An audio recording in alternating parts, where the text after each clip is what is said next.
Okay, सो spermatogenesis तो होता है मेल्स के अंदर। गेमेटोजेनेसिस वही इसकी इम्पोर्टेंस अपने को पता है कि इसके बिना we can't reproduce and stuff. तो ये स्टार्ट कब होता है? It starts at the time of puberty, और फिर उसके बाद मेल्स में लाइफ लॉन्ग चलता रहता है। You know, like you can say sperms की क्वालिटी काफ़ी डिक्रीज हो जाती है in older man, but still spermatogenesis होता रहता है। Now there are 3 steps for spermatogenesis.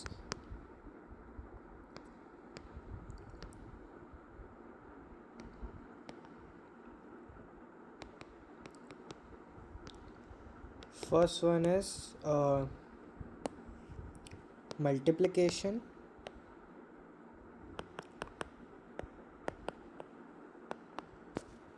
Second is growth. And third is maturation. यही 3 phases में होता है ना। मल्टीप्लिकेशन फेज में it will just multiply itself. जो स्पर्मेटोगोनिया होगा जिससे स्टार्ट होता है, that will multiply itself, then वो थोड़ा बड़ा हो जाएगा इन साइज, साइटोप्लाज्म बढ़ेगा, देन मेच्योरेशन होगा उसका। अब जो साइट ऑफ स्पर्मेटोजेनेसिस होती है,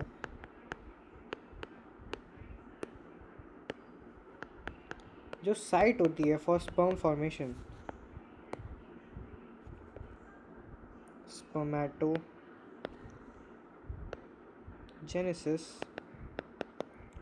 वो होती है हमारी सेमिनिफेरस टिब्यूल।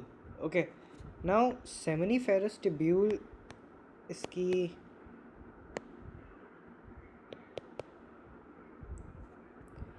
सेमिनिफेरस टिब्यूल में एग्जैक्टली होता क्या है वही अपने को जानना है।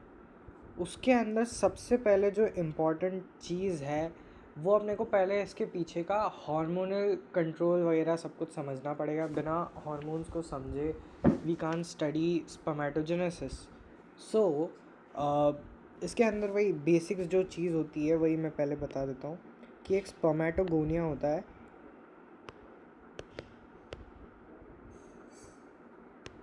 विच इज़ डिप्लॉयड, यानी 2 N है।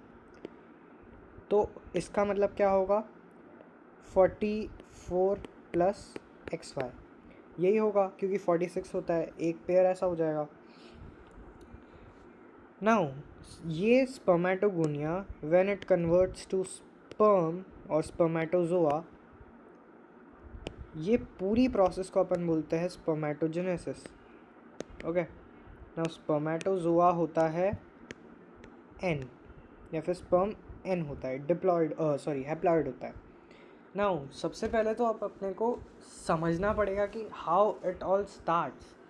तो सबसे पहले ये सब कुछ स्टार्ट होता है because of the key factor puberty.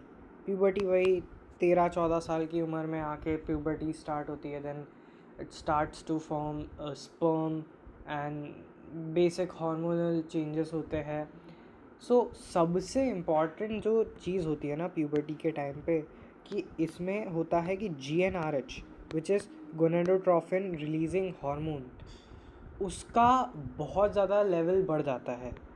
ठीक है, तो वो हाइपोथैलेमस में प्रेजेंट होता है, लेट मी टेल यू। ठीक है, यहाँ पे एक हम लोग एक की फिर माइंड मैप बना लेते हैं।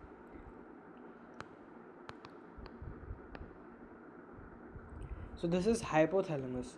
नाउ हाइपोथैलेमस में GnRH की वैल्यू जो रहती है वो काफ़ी बढ़ जाती है। नाउ GnRH एक्ट करता है एंटीरियर पिट्यूटरी पे। Okay, anterior pituitary which is also a gland.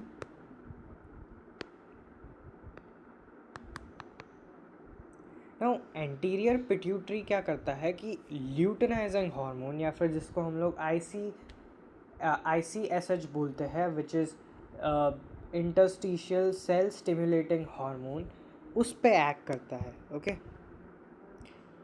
तो वापस से एक बार देखते हैं। हाइपोथैलेमस में GnRH की वैल्यू बढ़ी, देन GnRH जो होगा वो एक्ट करेगा एंटीरियर पिट्यूटरी पे, एंड एंटीरियर पिट्यूटरी में होगा क्या कि एंटीरियर पिट्यूटरी जो होगा वो ल्यूटिनाइजिंग हार्मोन सिक्रीट कर देगा। ओके, LH या जिसको हम लोग ICSH बोलते हैं, which is interstitial cell stimulating hormone. Now these will act on Leydig cell.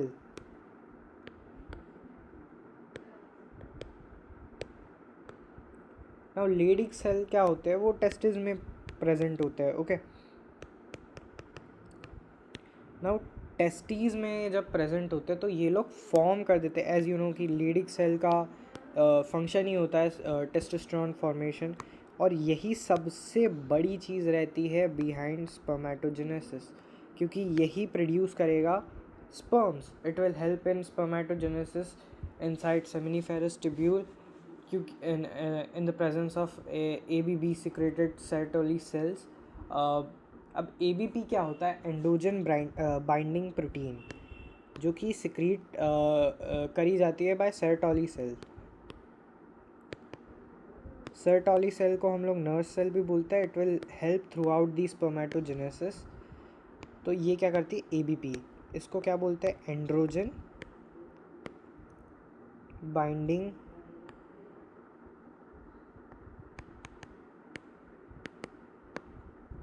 protein. Now this will act on testosterone and it will start forming sperms. Now how it all starts? सबसे पहले तो अपन देखेंगे कि seminiferous tubule के अंदर जाके देखते हैं. सबसे पहले तो अपन एक डायग्राम बना लेते हैं, एक रफ डायग्राम, कि how seminiferous tubule look like. तो कुछ ऐसा सा दिखता है. इसके अंदर काफ़ी ज़्यादा ऐसे कंपार्टमेंट्स होते हैं.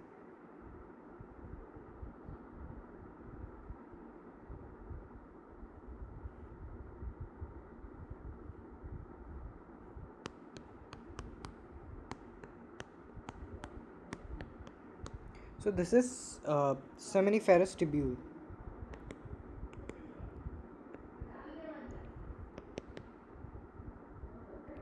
अब अगर हम लोग इसको थोड़ा सा जूम करें तो सेमिनिफेरस ट्यूब्यूल में होता क्या क्या था, स्पर्मेटोगोनिया,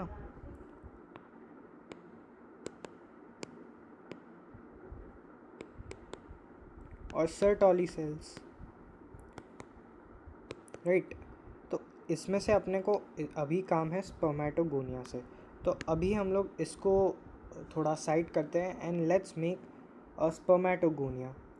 स्पर्मेटोगोनिया जस्ट एक डिप्लॉयड सेल होता है. यहाँ पे हम लोग इसका नाम लिख देते हैं स्पर्मेटोगोनिया.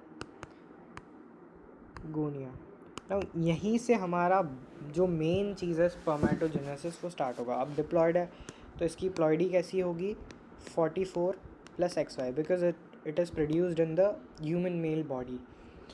तो अब होता क्या है कि ना इसमें माइटोसिस होती है, ठीक है. तो माइटोसिस से क्या होता है, इक्वेशनल डिवीजन होती है. तो इक्वेशनल डिवीजन का मतलब सेम प्रोड्यूस हो जाएंगे 2n 2n. माइटोसिस होने के बाद 2n 2n 2 ऐसे करके प्रोड्यूस होंगे. ना यहाँ पे मैं थोड़े और बना देता हूँ. द रीज़न बिहाइंड इज कि सिर्फ 2 नहीं बनते, और भी बनते हैं, बिकॉज एक ही तो स्पर्मेटोगोनिया नहीं है. यहाँ पे वी कैन सी कि कितने सारे स्पर्मेटोगोनियाज है, ठीक है. तो उस हिसाब से मैंने 4 बना दिए माइटोसिस से. माइटोसिस होगा तो इक्वेशनल डिवीजन होगी, तो सेम टू सेम बन जाएगा 2n 2n. ना होता क्या है कि few of them, let's say this one, it increases in size, ठीक है. तो इसमें क्या होता है कि साइज़ में इंक्रीमेंट होता है.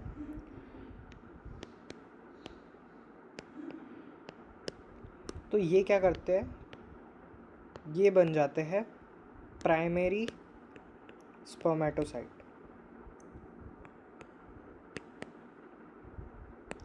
सिंपल है, वही हुआ है कि पहले तो स्पर्मेटोगोनिया था, उसने खुद को डिवाइड किया माइटोसिस से, तो इक्वेशनल डिवीजन हुई. तो सेम 2n का ही फॉर्मेशन होगा. 2n के बाद उसका साइज़ बढ़ जाएगा, एंड साइज़ बढ़ने के बाद वो प्राइमरी स्पर्मेटोसाइट कहलाएगा. ओके. अब जो प्राइमरी स्पर्मेटोसाइट हमारे पास है, it will perform meiosis. Okay, it will perform meiosis. और meiosis में जो फर्स्ट फेज होता है वो रिडक्शनल डिवीजन होता है. दैट मीन्स अब अगर 2n में मियोसिस हुई है और उसका फेज़ 1 हुआ है तो ये n और n में कन्वर्ट हो जाएगा. Now this will be called as secondary spermatocyte. पर अभी तो मियोसिस पूरी हुई नहीं, क्योंकि अभी इसका फेज़ 2 भी बाकी है. नाउ इट विल रेप्लिकेट मोर. ये भी और डिवाइड होंगे.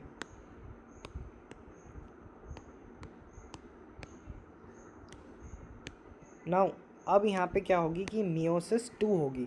नाउ मियोसिस का जो सेकंड फेज़ होता है वो सेम एज माइटोसिस होता है. That means equational division. तो ऊपर n बना है तो नीचे भी दोनों n ही बनेंगे.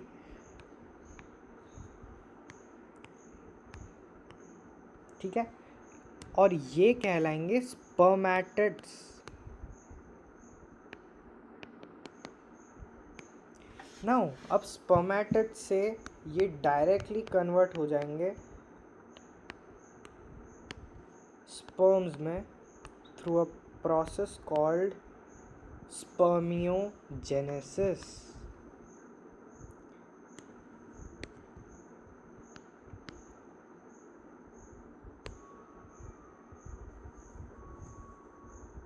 Wait.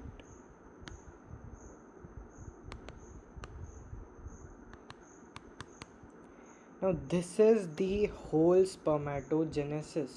ठीक है, अब यहाँ पे अपन सबकी एक बार प्लॉइड ही लिख देते हैं. ठीक है. Now this will be 44 plus xy. This will be 22 plus xy. This will also be 22 plus xy. अब यहाँ पे क्या होगा कि ना 22 plus x, 22 plus x, 22 plus y, 22 plus y. Same वही चीज़ होगी कि इसको हम लोग कॉपी कर लेते हैं.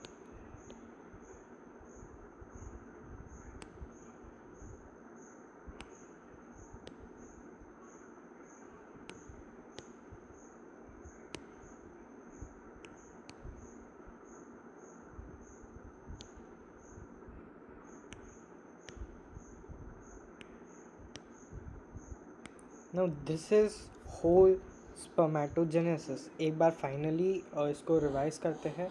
व्हाट हैपन्स इज कि सबसे पहले हम लोग लेते हैं एक spermatogonia which is a diploid cell.